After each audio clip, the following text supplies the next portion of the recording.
1975 में you were zero. Today you are a 10,000 crore turnover company. ये कैसे हुआ? थोड़ा सा पैसा कहाँ से आएगा इसके हाँ। लिए? इसके लिए तो पैसा लगता है।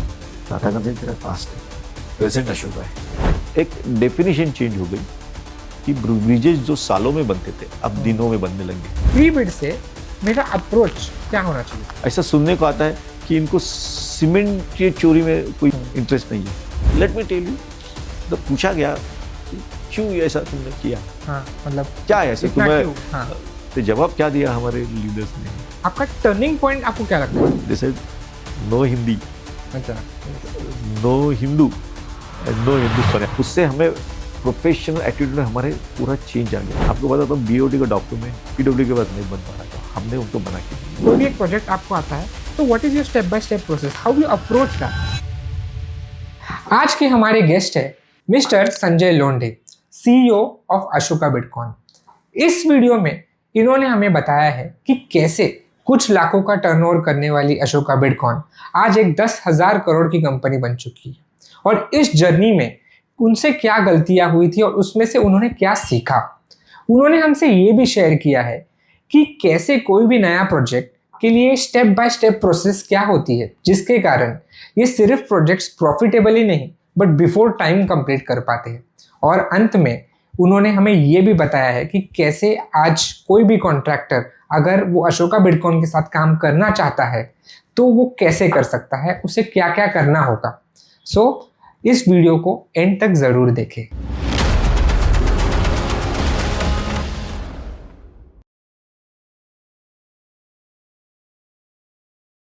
Good afternoon sir. Good afternoon. First of all sir, मैं आपको इस पॉडकास्ट पे वेलकम करता हूँ। शुक्रिया सर आप बताइए, Ashoka bitcoin was formed in 1975। Okay, so sir मैं जानना चाहता हूँ कि 1975 से आज तक 2025 तक ये जर्नी कैसी रही। आप मुझे स्टेप बाय स्टेप बताइए कि कैसे आप आज जहाँ पे पहुँचे हैं। मतलब 1975 में you were zero, today you are a 10,000 crore turnover company. ये कैसे हुआ? अच्छा, मतलब आपको 50 साल का प्रवास में 10-15 मिनट में आपको समझाना है। ठीक है, कोशिश करता हूँ जितने अधोरेखित मुद्दे हो सकते हैं, concentrated points, special important points, I will try and cover. Yes, we started way back in 1975. Of course, our chairman, who is currently also chairman, he started the company with some partners. And at that time, छोटे-छोटे काम करते थे। Okay. जैसे अभी इधर नासिक में नजदीक एकलहर करके थर्मल पावर स्टेशन है, उसके फाउंडेशन है। अच्छा। कुछ ऐसे ही एमएससीबी इलेक्ट्रिकल डिपार्टमेंट, उनके कुछ बंगले, उनके ऑफिसर्स के बंगले बनाना। Okay. ऐसे छोटे छोटे काम मिले। उससे पहले मिस्टर हमारे चेयरमैन अशोक कटारिया पीडब्ल्यू में सर्विस करते थे। 1 साल वाटर डिपार्टमेंट में सर्विस करी। अच्छा। उनका वहाँ मन नहीं हुआ तो उन्होंने वो नौकरी छोड़ के, ऐसा कह सकते हैं कि पहले टेंडर भरने के लिए भी उनके पास पैसे नहीं थे, वो भी उधार लेके उन्होंने ये कंपनी चालू करी। वो टेंडर भरा, काम लिया, और ये मैं कह सकता हूँ जो भी काम लिया उन्होंने उस वक्त वो पूरे लगन के साथ और बाई गिविंग, ऐसा कहते हैं ना, 100% कॉन्ट्रीब्यूशन। मतलब तब हमें भी याद है कि उस वक्त के सारे वो लोग जब काम करना था एमएससीबी इधर एकलहरा में, तो वो खड़ी पे भी सोते थे रात भर, क्योंकि सुबह उठ के फिर काम चालू करना। इतने बड़े बड़े टरबाइन फाउंडेशन बनाने थे, खुद मिक्सर चलाते थे। अच्छा। इस तरह से उन्होंने अपना लाइफ का आगे बढ़ाया। बट एक जरूर उन्होंने तब भी याद रखा, और आज भी वही है, कि क्वालिटी में कहीं भी कम ज़्यादा नहीं करना है। कोई नहीं, जो करना है पूरे लगन से और पूरी मेहनत से करो, and give you 100% and no shortcuts. So slowly दायरा बढ़ते गया, लोग आते गए। फिर कुछ पुणे से ज्वाइन हुए, कुछ नासिक से और लोग ज्वाइन हुए, और फिर ऐसे 6-7 डायरेक्टर्स की कंपनी होती गई। तब तो उतना प्राइवेट लिमिटेड का इतना ये नहीं था, तो इसलिए अलग अलग कंपनी का अलग अलग व्यवहार चलता था। लेकिन जैसे भी कोई प्रोजेक्ट आते तो ऐसे बांट मिल के खाने का, कुछ बिल्डरशिप के भी प्रोजेक्ट चलते थे। ऐसा करके एक जुनून चल रहा था। फिर इंडस्ट्रियल के काम लेना चालू कर दिया हमने, तो फिर इंडस्ट्री के काम मिलते गए। मतलब 1989 में मैंने मेरी ये कंपनी ज्वाइन की। अच्छा। और आज तक यही कंपनी में हूँ। yes. मैं इससे पहले yes. बॉम्बे में था, टाटा कंसल्टिंग इंजीनियर से कुछ फैमिली बैकग्राउंड के चक्कर में मुझे नासिक आना पड़ा था। तो Okay. तब भी मुझे याद है, इसलिए बताने की कोशिश कर रहा हूँ कि मेरा जर्नी नहीं, लेकिन मैं ये बताने की कोशिश कर रहा हूँ इसमें कि मैं नासिक में आया तब टाटा कंसल्टिंग इंजीनियर मेरे पास पूरा ये था, बिल्ला था हाँ. कि मैं टाटा से आया हूँ। और तब नासिक में पूछा यार कौन सी अच्छी कंपनी है, तो लोगों ने बोला ऐसे कोई अच्छी कंपनी, इतना बड़ी कोई कंपनी नहीं है तेरे टाटा का ये, बट एक कंपनी ऐसे ही, हमारे जो चेयरमैन है उन्होंने एक बार मुझे ऐसे बुलाया, मैं टीसी से आया था ना, तो उन्होंने मुझे एक बार बोला कैसा क्या चल रहा है, कैसा चल रहा है, मैं बोला ये चल रहा है, ये कर रहा हूँ, ऐसा लग रहा है कि तू खुश नहीं है। तो उन्होंने मुझे जो बात बताई मैं आपको शेयर करना चाहूँगा जो बहुत अहम है।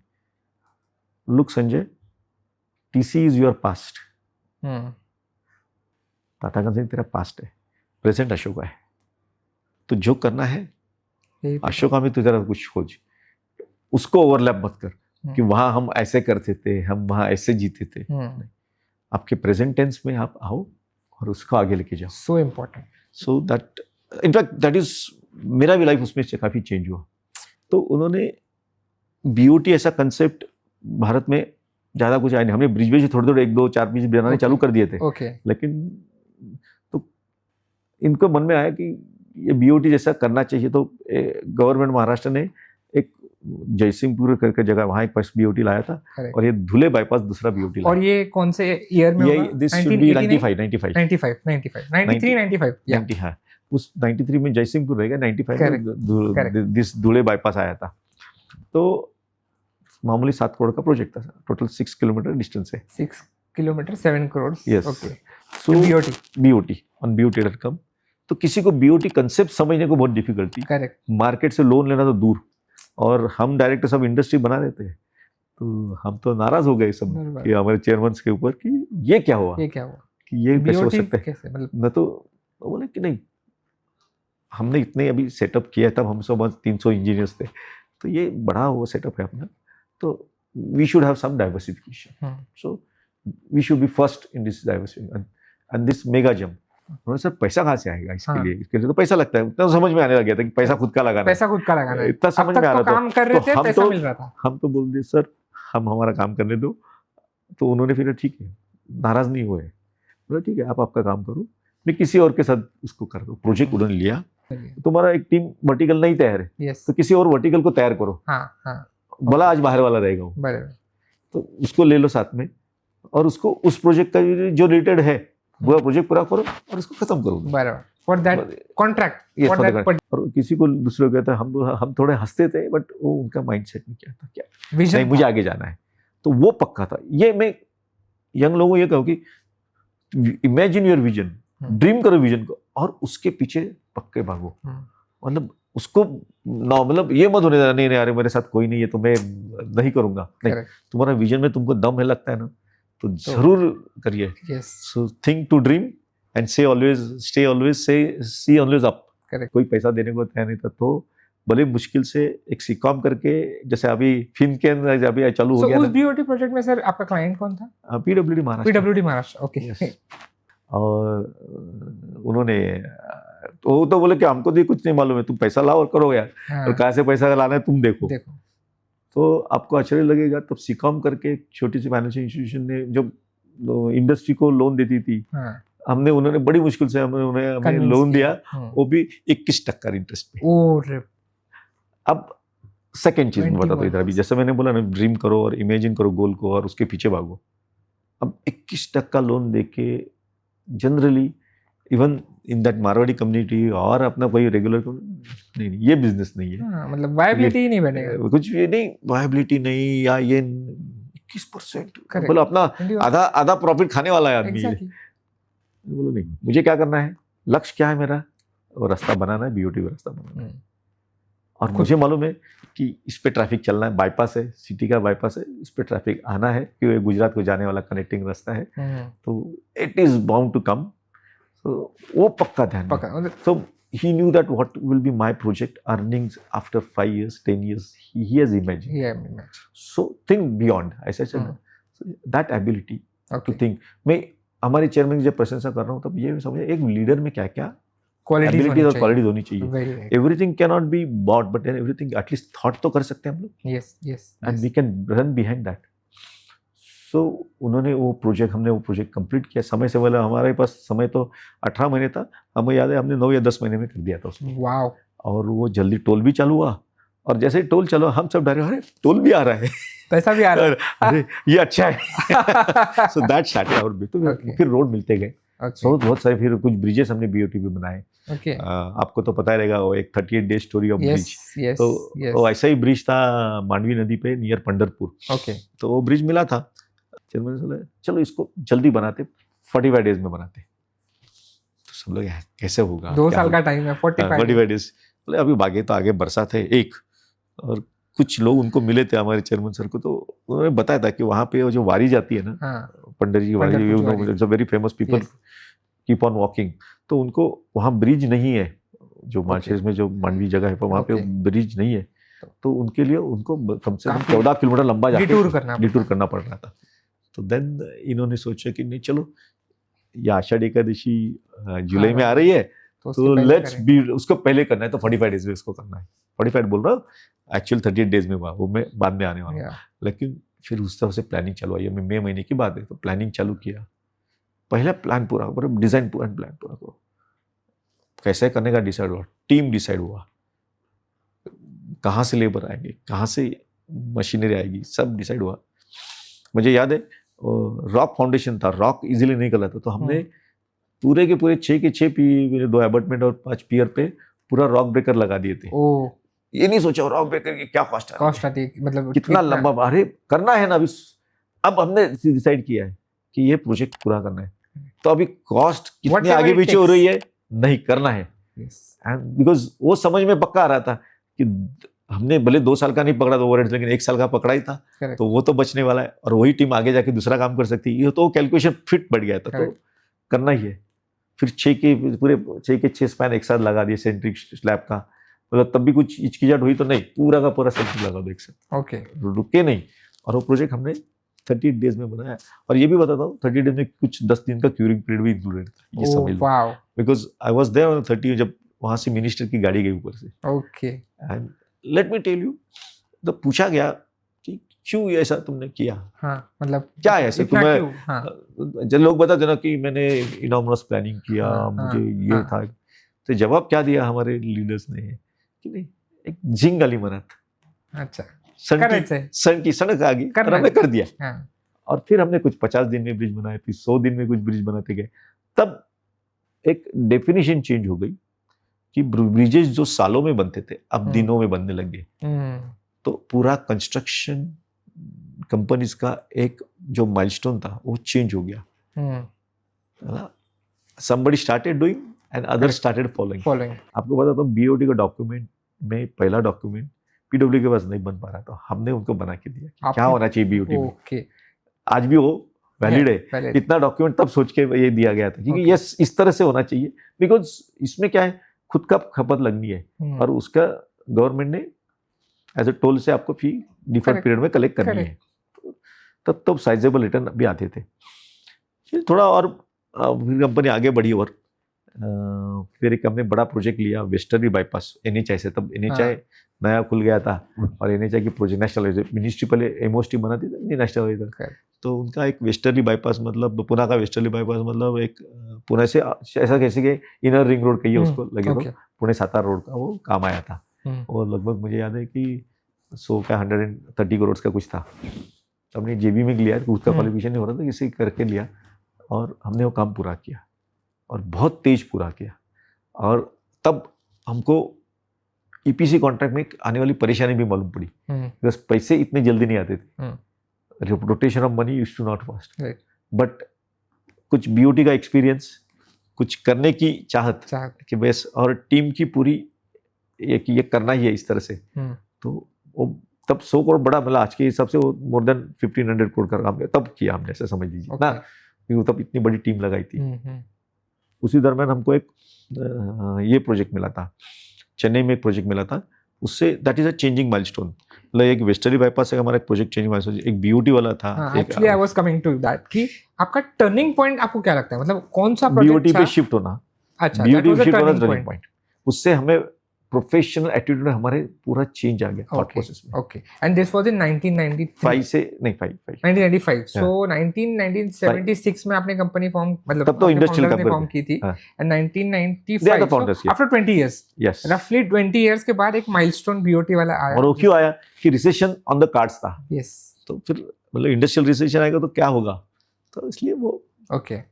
सेम थिंग फिर हमने जैसे मैंने बताया कि मांडवी ब्रिज बनाया, कुछ और ब्रिज बनाए, फिर ये बना वेस्टर्ली बाईपास लिया। उसके साथ साथ हमको एक चेन्नई में प्रोजेक्ट मिला, वो तब HCC और LNT के सामने कंपटीशन में हमने सिर्फ मात्र 40 करोड़ का एक प्रोजेक्ट लिया था, चेन्नई टू पौंडीचेरी। अच्छा। 113 किलोमीटर का रोड प्रोजेक्ट, और वहाँ पे वो पूरा वाइडिंग करके पूरा करना था, और टाइम पीरियड था सिर्फ 12 महीने, 12 या 15 महीने था। हाँ 15 महीने टाइम लिमिट था, और काफ़ी प्रोजेक्ट को एकदम इट वाज कोस्टल रोड, तो तब वो रास्ता बनाने में बहुत मज़ा आया। मतलब हम लोग सोच रहे थे कि ये बहुत डिफिकल्ट होगा, तमिलनाडु है, क्योंकि वहाँ में आपको बात बताता हूँ कि you will be surprised, though it should not be told in this kind of public forum, but I will still tell. When we landed there, I know some people gather around us, बस में से उतरे, gun भी लोग थे, और कुछ हम लोग बात कर रहे थे, हमारा चल रहा था कि इधर कैंप बनाएंगे वगैरह, तो आए, they said no हिंदी, अच्छा, no हिंदू एंड no हिंदुस्तानी, आज भी मुझे याद है। अच्छा, सर जोर शोर में लैंग्वेज उन्होंने बताया, तो डर तो पैदा हो ही गया कि भाई तुम इधर काम करेंगे, इनका कह रहे थे द्रविड़स्तान है, तमिलनाडु में तुम्हें ऐसा जो भी उधर उस वक्त कुछ कहते था, कुछ मिलिटेंसी या कुछ तो था उधर, तो ठीक है देखेंगे उसको कैसा करना है। सर अभी आपने जो कहा, मैं जैसे आपने एक के बाद एक काफ़ी सारे प्रोजेक्ट्स बिफोर टाइम कंप्लीट किए, इनफैक्ट आपके पास टाइम था, आपको दिया गया था, फिर भी यू हैड अ विजन की जल्दी किया, अच्छे क्वालिटी से किया। सर मुझे आप एक ब्रेकडाउन करके बताइए हमारे ऑडियंस के लिए, क्योंकि हमारे ऑडियंस जो है ये हमारे मतलब जैसे एक टाइम पे आप कॉन्ट्रैक्टर्स, एक नए कॉन्ट्रैक्टर थे रोड में, वैसे हमारे ऑडियंस है जो जानना चाहते हैं कि आप कोई भी एक प्रोजेक्ट आपको आता है तो what is your step by step process, how you approach that in a process. जेव्हा we started enlarging, so we definitely knew कि now only just out of sudden spring decision or sudden decision या अचानक कुछ ऐसा कर दो चलने वाला है, so there has to be a proper system, correct. So then Ashoka, I can tell you this again with the pride, कि Ashoka was the first company to get ISO 9001 okay in 1998. At that time even L&T did not have, and we were one of the first, almost first construction company to get ISO 9000. That really again have impact on all of our employees' mind. Okay. कि now we do with, मतलब तेव्हा आम्ही असं म्हणायचो ISO मतलब क्या, जो सोचा वो लिखो और जो लिखो वो करो। Exactly. ये जो सोचा वो लिखो और जो लिखो वो करो, और वो करके उसका डॉक्यूमेंटेशन करो। Perfect. This is what we learned from starting phase of ISO. So उससे हमें एक कमिटमेंट की एक समझ आ गई कि हम कमिट कर रहे हैं, अभी प्लान कर रहे हैं नहीं, कमिट कर रहे हैं, और उस कमिटमेंट में डिटेलिंग होना चाहिए और उसके कुछ माइलस्टोन्स होने चाहिए। करेक्ट। तो इस तरह से हमारी पूरी टीम को डे 1 से आदत लग जा रही थी कि यस इस तरह से ही आगे बढ़ना है। ओके। तो उसमें क्या हो जाता है कि कहीं ऑफकोर्स कुछ गलतियां होती है, नो डाउट, बट गलती का चांसेस कम हो जाती है। करेक्ट। मतलब the frequency of mistakes gets considerably load down. Correct. So this helped us in doing major projects. Correct. And subsequently we over the period we could understand कि it's not only talking about the ISO, then there is a safety also should be there. Certificate नहीं है वो, certificate तो हमको मिल गया उसमें, लेकिन एक ये नहीं सेफ्टी का कुछ मतलब मुझे याद है कि कभी कुछ लोग कहते थे रोड पे काम या ब्रिज पे काम है जय माता दी जैसा होता था, तो वो बहुत बुरा लगता था। तो फिर हमने सेफ्टी स्टैंडर्ड्स एकदम इंटरनेशनल सेफ्टी स्टैंडर्ड लाने की कोशिश की। अभी अब तो हमने एक वैनगंगा में ब्रिज बनाया, और वो ब्रिज में first time on Indian national highway पे, पहले ब्रिजेस बाकी फ्लाईओवर पे पाइलिंग होता था, नेशनल हाईवे पे पाइलिंग अलाउड नहीं था।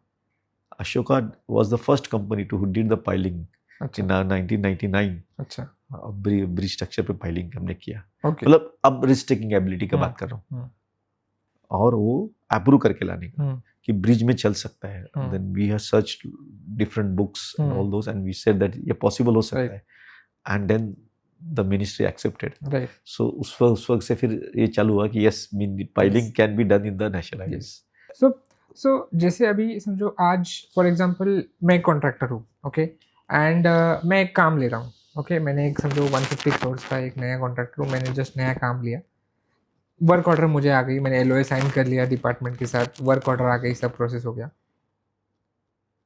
सो टेल मी सर, बिडिंग से और प्रोबेबली प्री बिड से आप मुझे बता दीजिए कि प्री बिड से मेरा अप्रोच क्या होना चाहिए। जैसे पहले मैंने क्या करना चाहिए, फिर क्या, वर्क ऑर्डर के बाद फिर क्या, फिर क्या, फिर क्या। ठीक है, कोई भी एक प्रोजेक्ट आपको बिड करना मतलब पहले तो उसको शॉर्टलिस्ट करना चाहिए। करेक्ट। कि कौन से प्रोजेक्ट है और उसमें मैं सबसे अहम कौन सा रहेगा, मेरा ज़्यादा कॉन्सेंट्रेशन का रहेगा, उस प्रोजेक्ट को पहले ईयर मार्क करो, उसकी स्टेज क्या है देखो, एंड देन ये नहीं कि बिड आने के बाद लोगों को साइड पे उधर भेजिए स्टडी करने के लिए, नहीं, स्टार्ट डूइंग मच बिफोर, मतलब we should be ahead of doing that, कि उसके वहाँ के लोकल इश्यूज क्या है। लोकल इश्यूज में मैं ज़्यादा समझता हूँ कि लोगों को उस एसेट डेवलपमेंट से क्या बेनिफिट होने वाला है और क्या चेंजेस आने वाला है, और दूसरे उधर कुछ रेजिस्टेंस नहीं है, और फिर अपना naturally as we do the survey कि नेचुरल अपना रिसोर्सेज क्या मिल रहे हैं, नहीं मिल रहे, blah blah blah blah, but then so pre bid engineering, yes, ये जो है तो वो थोड़ा हमारे खुद से हम लोग करते हैं, ओके, क्योंकि ये नहीं करेंगे तो हमें वो कॉन्फिडेंस नहीं आता कि बिडिंग में उसको कैसे किस एंगल से देखा जाए। So first is that, correct, then as soon as the bid comes, regular survey। अभी तो हम लोग now we are shifted to drone, पहले तो हम लोग लेवल सर्वे लेते थे, 50-50 मीटर फ्लाई लेवल्स की करते थे, अब तो ड्रोन से सर्वे हो जाता है विद इन डेज, 2-3 दिन में सर्वे पूरा भी हो जाता है। तो बट देन उस वक्त हम लोग उससे उसको बनाते थे और फिर बिड करते थे। बिड के टाइम ऑफ कोर्स आप मटेरियल रेट लोगे, बाकी का उधर लेबर ये करोगे, लेकिन उस since this is a lump sum EPC project, जैसे BOT हो या कोई समय, आपने कोई लमसम, बिकॉज आइटम रेट का जमाना 2000 के बाद तो पूरा बंद ही हो गया ऑलमोस्ट 2000 के बाद।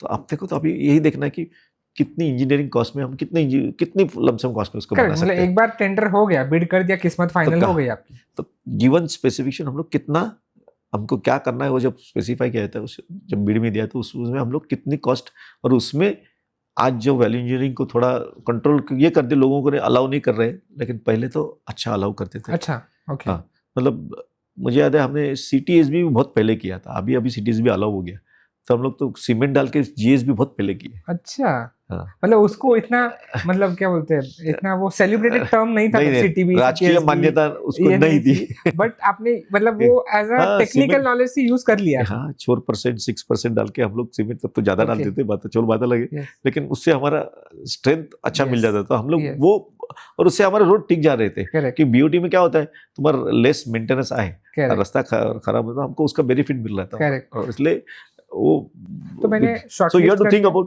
we are shortlisted the project। फिर उसके बाद मैंने उसका प्री बिड एनालिसिस कर लिया प्रॉपर डिटेल करके, ओके, फिर मैंने टेंडर बिड कर दिया। अब समझो मेरे को टेंडर अभी बिड करने के बाद if you are lucky, yours is the lowest, तो then the real thing starts now, कि now most of the cases हम लोग जब बिड करते हैं तब कौन सी टीम एग्जीक्यूट करने वाली वो पहले से डिसाइड रहता है। ओके, ये आज भी I can tell you 60-75% cases में पहले से डिसाइड रहता है, अदरवाइज वो प्रोजेक्ट को थोड़ा फिर ज़्यादा निगरानी से देखा जाता है, क्योंकि क्या हो जाता है फिर वो किसी का बेबी भी नहीं रहता, ऐसा ना हो, इसलिए जो पहले जिस टीम ने ये किया है उसको ही फिर दिया जाता है, उससे फिर हम लोग एक ये लेते हैं कि अभी तुम्हारा प्लानिंग बनाओ। अच्छा, डिटेल प्लान, वो स्पेसिफिक टीम प्लान बनाती है। हाँ, फिर वो प्लान बनाएगी कि फिर हम इनका इसका पहले सब एक प्रोजेक्ट का सपोज 30 मंथ्स प्लान है टाइम में, तो उसका हम उसको फ्रैगमेंट करते हैं, और फिर उसको ये कहते हैं कि चलो इंटरनल प्लानिंग हम उसको 24 महीने का बनाए। ओके, तो वो 24 महीने तक हम लोग ये सोचते हैं कि भाई तुम रिसोर्स को लिमिट मत करो, you maximize the resources. Okay, keyword in industry is optimize the resource, optimize resource, but Ashoka's keyword is maximize the resource. Okay, अब ये थोड़ा आपको अलग तरह से लगेगा, लेकिन ये बहुत सारे केस में ये फ्रूट्स देता है आपको, बिकॉज प्लान बी या सडन कैलामिटी या सडन प्रॉब्लम को अपने आप को प्रोटेक्ट करते हैं वो. So So that shortlisting, pre-bid engineering. then coming back to this design, हाँ. then let's फिर उसको डिजाइन किया तो इसलिए पहले उसमें क्या करना है वो डिसाइड किया था. Okay, उसमें planning मेथोडोलॉजी हम्म. प्लानिंग करते हो एक मेथोडोलॉजी डिसाइड होती Okay, methodology. है and then we go for design. तो डिजाइन में what we have seen, we have good designers, but then we don't do designing ourselves. We make use of our known designers, Okay. design agencies, Okay. and our designing team acts as a coordination. अच्छा. अब इसमें हमको एक benefit मिलता है, आपको बताता हूँ कि मुझे बहुत कुछ कहना है. So let's say I am leading the projects, in most of the projects I lead. तो मुझे ये समझना रहता है कि मेरे आइडियाज है ये मुझे उस डिजाइनर ने उसको कॉपी पेस्ट करे. Okay. कि उसको सिचुएशन में लाए. Correct. तो हाँ. अब ये याद रखना कि अब वो नए कंपनी को चांस देते वक्त उसके ऊपर का कॉन्फिडेंस एक बात. दूसरा क्या कि यस हमारे मन में जो आइडिया हम वो उसको लगाएंगे, उसको कॉपी करेंगे. आइडिया हमारा है, उससे और करवाना है. करेक्ट. उसके टेक्निकल स्किल से करवाना है. वेरी इंपॉर्टेंट पॉइंट्स है. मतलब मैं यहाँ पे हाईलाइट करना चाहता हूँ कि यस डेफिनेटली डिजाइनर का स्किल तो है ही, बट जो आपका प्रोजेक्ट है एक कॉन्ट्रैक्टर का जान होता है उसमें, उसने उसको इन एंड आउट देखा होता है. सो जो आपने कहा ना कि आइडिया कॉन्ट्रैक्टर की आनी चाहिए, आप बताओ किधर क्या करना है, कैसे करना तो है. डिजाइनर उसको हाँ, करके देता है. Very right. तो मुझे से यही पे पूछना है कि जैसे आज का जो जमाना है, मतलब जहाँ पे contractor is facing tough competition, low margins, so इसमें आप कॉन्ट्रैक्टर को ऐसे कौन से 2 एडवाइस देना चाहोगे? What 2 advices would you like to give? Right. एक तो मैं ये जरूर कहूंगा कि no shortcuts. Okay. Come what may. See, this is a competition world. Sometimes you may compete more than desired, but required. But one thing is because whatever asset you are building, it's for the country. Just bear in the mind, and that has to last longer. True. You are not just creating for your house for yourself. It's for the country. So no shortcuts. A. B. Have a innovative mind. Yeah. If you have that innovative mind in yourself, you will get many number of ways. Because when you construct something, it fetches you lot of other solution, which you should have some. मतलब ना कि पेट में दर्द होना चाहिए, या जैसे मैं कहता ना need of the mother of the some गरज ही शोधाची काय गरजनी आहे म्हणतो. कोई इन्वेंशन की journey the need. So need has to be there. So how that urge. So one is no shortcuts and second is inventions. go for new ideas. So you will when कहीं ना कहीं मिलेगा. Sir अभी के जो contractors है, जो during bidding समझो आपको अगर बताना है कि एक which is the biggest mistake they should avoid, that is, can you tell me some one mistake जो आज के कॉन्ट्रैक्टर्स ने अवॉइड करना चाहिए during bidding? The tender. Don't run behind the fierce competition. Okay. You should have patience. Your day is going to come. Yes. सबका time आएगा. हाँ तो टाइम, because enormous opportunity है. True. और जो गलत है वो हटने वाला है. समय ही और पेशेंस. और ऐसे समय में सपोज कुछ लल पीरियड आ रहा है तो बहुत अच्छी मैकेनिज्म है उसकी. उस पीरियड में आप अपने कंपनी को और स्ट्रेंथन कर सकते हैं, आपके ऑर्गेनाइजेशन को और स्ट्रेंथन करो, खुद को और स्ट्रेंथन करो to be ready for the next year. So best is don't run behind any fierce competition. And दूसरे का क्या हुआ इसके चक्कर में जाते हैं, अपना संशोधन करो, अपना प्री-बिड इंजीनियरिंग करो, अपना उल्टा मैकेनिज्म स्ट्रांग कर लो. That is a period where you can gain maximum. Yes. इसी पे सर अगर जस्ट एक हाइपोथेटिकल सिचुएशन, अगर आप नासिक में आज एक छोटे कॉन्ट्रैक्टर होते विथ 1 or 2 प्रोजेक्ट्स, ओके, तो आज के टाइम पे what would you do differently than others? Okay, good question. What I would try and do the differently. मतलब आप एक छोटे कॉन्ट्रैक्टर हो, 1-2 प्रोजेक्ट्स है आपके हाथ में, आप आज के जो कॉन्ट्रैक्टर्स कर रहे हैं उससे अलग क्या करते? क्योंकि why I'm asking this, because I have seen last 39 years you have in every project you have tried to do something different. So I want to give that perspective to our audience or our contractors. नहीं, ऐसा कहने में आसान है, कुछ अलग तरीके का करना तो बहुत ज़रूरी है, बट टेक्निकली में ये ज़रूर समझना पड़ेगा कि what is in the market. So now today's keyword is AI. AI. True. So now really things, I can know things wherever in the world to the extent possible. So true. So I will definitely try to make my. जैसे मैं छोटी सी बात बता दूं कि रास्ता settle होता है. हाँ. तो रास्ता सेटल हो गया तो क्या करने का. तो नाउ कुछ ऐसे मैकेनिज्म आए हैं कि आप फोम कंक्रीट कर सकते हो ऊपर से, सिर्फ ग्राउटिंग एक विषय नहीं है. सपोज एक PQC सेटल हो रहा है. करेक्ट. फोम, तो ये कहाँ से मालूम पड़ा. AI से हमको एक बार मालूम पड़ा 6 महीने पहले, और मैंने कुछ प्रोजेक्ट पे उसको इम्प्लीमेंट भी किया.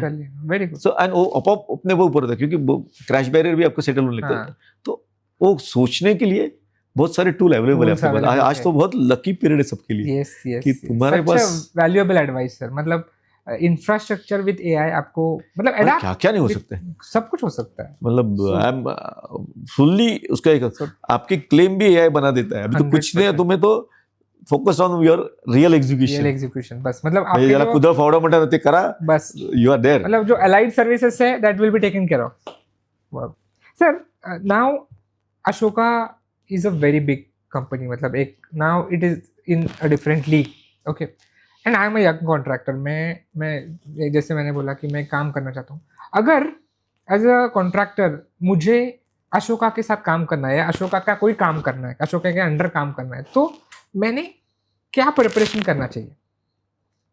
Yes. Again, a very nice question. See, you should first, obviously, everybody will study what is Ashoka. Yeah. You need to study what is key strength of Ashoka, and whether I will be able to reach that. Align with those. Yes, correct.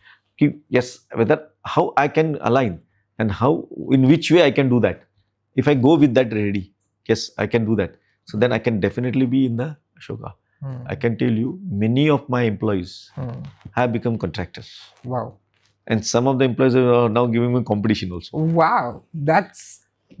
छोटे से चालू किया बहुत लोगों ने. मतलब ये और बहुत सारे सब कॉन्ट्रैक्टर्स को मैं बताता हूँ. अशोका, अब GR अग्रवाल ये कंपनी सुने रहेगी मुझे. Yes, they are also now. Their first job was with us. Oh wow. मतलब पहले उससे पहले 10 करोड़ का काम करती थी. अच्छा. हमने उनको उनकी कैपेसिटी देख के, जैसे आप बता रहे थे कि देख के अशोक के पास है, वो आपने हमारे पास आया कि हम काम करेंगे. हमने पहला उनको 40 करोड़ का काम दिया. आज GR अग्रवाल हमसे कहीं आगे निकल गया है. और ऐसे में बड़े बड़े 15 कॉन्ट्रैक्टर्स के नाम बता सकता हूँ. Let's say Ceigall, latest Ceigall. He was first, उसने बड़ा काम मेरे से लिया था 120 करोड़ का. ये कब हुआ? 2018-19 में. अच्छा. So now Ceigall is doing so many projects. कहाँ, बिकॉज जैसे आपने कहा ना कि मुझे कुछ बनना है, तो उसने जब मेरे साथ काम किया, इन्होंने जब हमारे साथ काम किया, हमसे वो कितना पैसा बना नहीं देखा उन्होंने, बराबर कुछ सीखा. या एंड यहाँ समुद्र था तो लोगों ने उसके मोती. हाँ भी ठीक है, वो हमारे कॉम्पिटिटर बन गए. अलग एंगल से सोचना बंद करते एक प्राइड भी महसूस होता है. Right. Yes, definitely. DR Agrawal सबसे बड़ा काम पहला उन्होंने हमारे साथ किया. मतलब ऐसे में एक बहुत सारे लोगों के नाम बता सकता हूँ कि देवर दिलीप बिल्कुल ने भोपाल ने हमसे पहले सब कॉन्ट्रैक्ट लिया 2008 में. ये सब मतलब सब सुनने के बाद काफी ऐसे मतलब 75 करोड़ का ऐसा काम भी नहीं लिया था. आपने तो पूरा जर्नी देखा है. मतलब सुन के ही ऐसे लग रहा है कि वाओ. मतलब ये नहीं कह रहा कि हमने उनको सिखाया, उन्होंने हमसे सीख के कुछ अलग करके फिर कुछ उन्होंने अपने आप को बड़ा किया. Yes. So this brings me to my next question. Sir मुझे एक स्किल या माइंडसेट बताइए which changes a contractor from an average contractor to a really successful contractor. एक चीज को मैं हाईलाइट करूंगा, लेकिन बहुत सारी चीजें उसमें आती है. डेफिनेटली मुझे कॉन्ट्रैक्टर शुड पोजेस मेनी, बहुत सारे खूबियां होनी चाहिए, लेकिन एक एनालिटिकल माइंड एंड फोरसाइट होनी चाहिए. फोरसाइट ही उसको आगे लेके जाने को मदद करेगी. और फोरसाइट किस एंगल में किस चीज के लिए होनी चाहिए. जैसे मेरे पास अपॉर्चुनिटी कहाँ है और मैं कैलकुलेटेड रिस्क कहाँ ले सकता हूँ, वो एनालिसिस करने का, उसका माइंडसेट फास्ट एनालिसिस करने का कि मैं उसको फास्ट कैसे करूँ. And another aspect which I am seeing in current scenario is how a contractor or is one entrepreneur can use his relationship in a very good sense. I am trying to tell, don't take it in a wrong phrase. He can encash upon the relationship because his relation with whosoever it might be can give him good opportunity. Yeah. With then definitely some risk will be associated, but then he can overcome that. So a foresight, I said, encashing the relationship Perfect. can be a good choice because in the current time of a fierce competition. Perfect. So one last question. Sir, एक कोई भी project में there are 3 main stakeholders. एक होता है main obviously contractor, Owner. एक होता है कंसल्टेंट और एक होता है क्लाइंट. डेफिनेटली तीनों स्टेक होल्डर्स के एक इम्पोर्टेंट रोल टू प्ले है जिसके कारण एक प्रोजेक्ट सक्सेसफुल बनता है. सर, आपके एक्सपीरियंस से what advice would you like to give और what suggestion would you like to give to each of the stakeholder so that आने वाले प्रोजेक्ट्स में और बेहतर और इम्प्रूवमेंट हम कर सकें? मैं बताऊं, आपके सवाल में जवाब छुपा है. ओके. वो सच में may be it is abstractive thing, but हर एक ने अपना अपना काम ढंग से किया ना, तो लेट मी टेल यू, कोई प्रोजेक्ट में डिफिकल्टी आने के चांसेस ना के बराबर रह जाएंगे. मतलब ये कहने के लिए कि मैं आप में फॉल्ट निकालूं, करेक्ट, ये मेरा काम नहीं होना चाहिए, बल्कि you act as a team member and I do my job. But if you don't do your job, you find out faults in my job. Correct. That is, you have to remain in your area of framework. What is you are supposed to do in a project? Customer ने या client ने क्या करना है, भले it's उनका land देना काम है, let them focus on that. They should not go behind contractor certification and what not. There are quite a big Gita is written and proper is there, so उसको ज़्यादा भागने का चांस नहीं रहता है. सेम थिंग कंसल्टेंट ने उन्होंने देखना कि ये मेरे प्रोजेक्ट में, उसको क्या देखते हैं, कॉन्ट्रैक्टर को देखते हैं, और वो नहीं, ही शुड से मेरे प्रोजेक्ट में ये लास्टिंग एवर लास्टिंग कैसे रहे, और with proper design and specification काम हो रहा है, और उसको कैसे और मॉनिटर करके इसमें और वैल्यू एडिशन क्या कर सकते हैं उसको देखना. बहुत बढ़िया बात, क्योंकि बहुत अच्छे वैल्यू एडिशन कंसल्टेंट लोग कर सकते हैं, जो आज उनको करने के लिए भी अलाउड नहीं, कि लोग अदर वे से ले लेते हैं. And a contractor always should, yes मुझे ये काम करना है, then I have to do this, ये टाइम लिमिट में मुझे करना है, तो मुझे अभी even things are favouring me, everything my team is favouring, then I should only do deliver my goods as a contract. And मजा आ जाता है जब तीनों टीम वर्क होते हैं ना, तीनों टीम बन के काम करेंगे तो बहुत मजा आता है. और ऐसे बहुत सारे प्रोजेक्ट में हमें तो ऐसे वाव मिल गया. ऐसे रिसेंटली हमने गोवा का एक काम किया, मैं बताता हूँ, उधर की ministry, state government of Goa, ministry के लोग, सब अपने एमओएसटी के लोग, हमारे कंसल्टेंट थे, सब मिलके एक ही एम, प्रोजेक्ट को करना है, प्रोजेक्ट को करना है. और ये प्रोजेक्ट बहुत अहम है, वो बहुत की प्रोजेक्ट था, गोवा हाईवे को नया एयरपोर्ट को जोड़ने का. पूरा एलिवेटेड था, जैसे सारे एलिवेटेड वैसा ही मोपा एयरपोर्ट. वो तीनों एक साथ नहीं रहते ना, तो जरूर वो प्रोजेक्ट नहीं होता था. और आपको बताऊं, उसमें भी वो हमें बोनस मिला. मतलब इतना उन्होंने सब लोगों ने इतने कड़ी मेहनत करी थी तीनों, पर तीनों ने अपना अपना ये पक्का रखा. तो ये I agree to your point sir, कि मतलब इवन आई हैव एक्सपीरियंस कि जहाँ पे तीनों स्टेक होल्डर्स मिलके काम करते हैं ना, मतलब बोनस आराम से कॉन्ट्रैक्टर लेके टाइम के पहले काम कर ही सकता है. बहुत मजा आता है. मैं दूसरे के फॉल्ट नहीं निकालूं, मैं फैक्ट्स को ठीक करूं.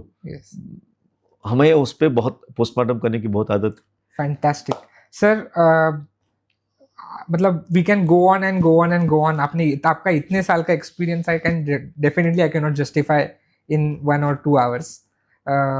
सो बट आज आपने हमें टाइम दिया and you share this valuable insights, आपका experiences about your projects, the way the strategies you give, आपने जो टिप्स दिए नए कॉन्ट्रैक्टर्स को, I am really thankful. I mean ये this is the real gem I feel. And अगर इससे even few contractors could help, I think then my journey would be. I will also look forward, people like you should come forward, do some great things for the country. Sure. I will also look forward to that. Thank you so much. Thank you so much sir. Thank you so much. I hope आपको ये video जरूर पसंद आया होगा. जो valuable information आपको मिली है, अगर आपको ये पसंद आई होगी तो इसे किसी एक पर्सन के साथ जरूर शेयर करना जिसे उससे मदद हो, क्योंकि हम चाहते हैं कि ये इंफॉर्मेशन इस इंडस्ट्री में ज़्यादा से ज़्यादा लोगों तक पहुँचे. और एक चीज़, हर अपने वीडियो में हम चाहते हैं कि ऐसे ही कोई नए पेन पॉइंट्स को एड्रेस करें. तो कमेंट सेक्शन में हमें बताएं कि ऐसे और कौन से टॉपिक्स पे आप पॉडकास्ट चाहते हैं या कोई नए गेस्ट के साथ आप पॉडकास्ट देखना चाहते हैं तो please let us know in the comment section.